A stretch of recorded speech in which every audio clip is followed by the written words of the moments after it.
Adakah kita betul-betul cukup bersedia nak beli rumah? Baik, saya akan bantu anda untuk lebih faham tentang hal ini. Steady, dia macam ni.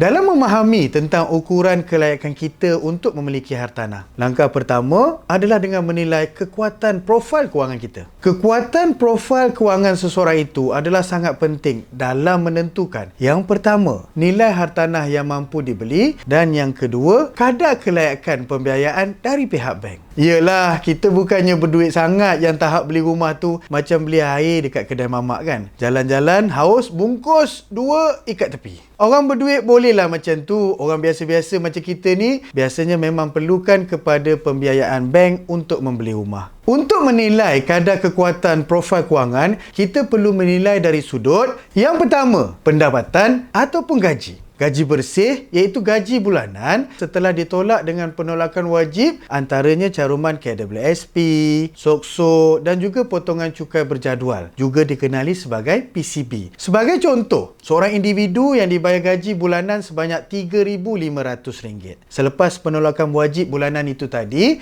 baki gaji beliau adalah RM3,000. Maka inilah nilai gaji bersih bulanan beliau. Dan yang kedua, menentukan nisbah kelayakan berhutang atau dikenali sebagai debt service ratio. Ingat elok-elok ya, apa yang dinamakan sebagai debt service ratio atau DSR. Secara mudahnya, di sisi penilaian bank, DSR bagi seorang individu itu adalah di antara sebanyak 70% daripada pendapatan bersih bulanannya. Kalau untuk abang yang gaji bersihnya RM3,000 tadi, maka DSR beliau adalah sebanyak RM2,100, iaitu 70% dari pendapatan bersih bulanan beliau. 70% ini adalah kadar standard kebanyakan bank dalam meletakkan nilai kemampuan seseorang dalam menanggung bayaran bulanan ataupun disebutkan sebagai nilai monthly installment. Sekiranya seseorang itu mempunyai pinjaman, contohnya PTPTN, MARA, lepas tu ada pinjaman kereta, ada pinjaman peribadi, pinjaman motor atau apa-apalah pinjaman kredit dengan institusi atau pihak bank, maka semuanya akan dikira di bawah kadar 70% ini. Maksudnya di sini, abang yang DSR beliau sebanyak RM2,100 itu tadi, itulah kadar maksimum kemampuan untuk beliau berhutang dengan pihak bank. Sekiranya abang ini suci dari segala pinjaman bank, kiraan mudah untuk menentukan nilai rumah yang layak beliau beli adalah dengan mendarabkan nilai DSR dengan 200. RM2,100 darab dengan 200, maka anggaran nilai rumah yang beliau mampu adalah rumah yang berharga RM420,000. Inilah sifat mudah untuk menentukan nilai hartanah yang sesuai dengan pendapatan dan DSR seseorang. Katakan pula abang ini mempunyai pinjaman kereta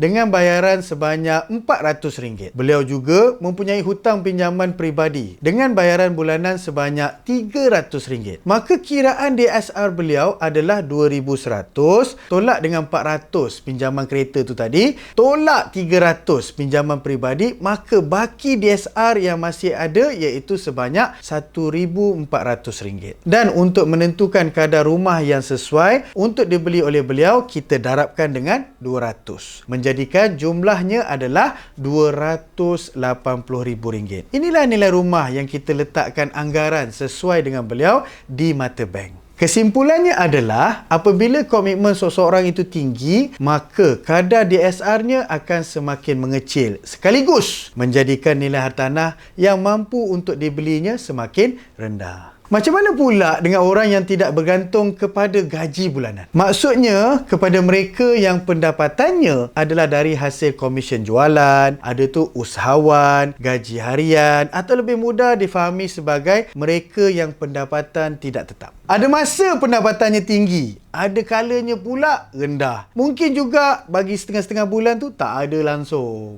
Secara kasarnya, pihak bank sememangnya agak goyang dalam menentukan kadar kemampuan atau komitmen dari golongan yang sebegini. Kerana jenis pendapatan macam kita ni, maksudnya termasuk saya lah, pendapatan kita ni tidak tetap dan pihak bank melihatnya sebagai risiko bagi mereka untuk memberikan pembiayaan kepada kita. Jangan risau dulu. Sungguh pun ianya ada adalah risiko bagi pihak mereka, iaitu pihak bank, kita masih ada ruang untuk mendapatkan pembiayaan dari pihak bank. Biasanya, pihak bank akan meminta kita untuk menyediakan 6 bulan penyata kewangan dan juga penyata pendapatan. Pihak bank akan meletakkan kadar purata pendapatan yang disebutkan sebagai average income dengan cara menjumlahkan kesemua pendapatan kita itu tadi dan dibahagikan kepada 6 bulan. Ada sesetengah bank yang mengambil kira 100% dari nilai pendapatan yang telah dibahagi 6 tu tadi. Ada juga yang hanya mengambil kira sehingga 80% sahaja. Mereka juga mengambil kira risiko lain seperti jenis kerjaya, suasana semasa seperti wabak COVID yang mungkin mempengaruhi corak sesuatu perniagaan seperti bidang pelancongan, penerbangan, termasuklah dari sudut-sudut kecil industri yang lain. Dari purata gaji 6 bulan tersebut, maka bank akan kalikan dengan kadar DSR yang sesuai. Dari nilai inilah, barulah didarabkan dengan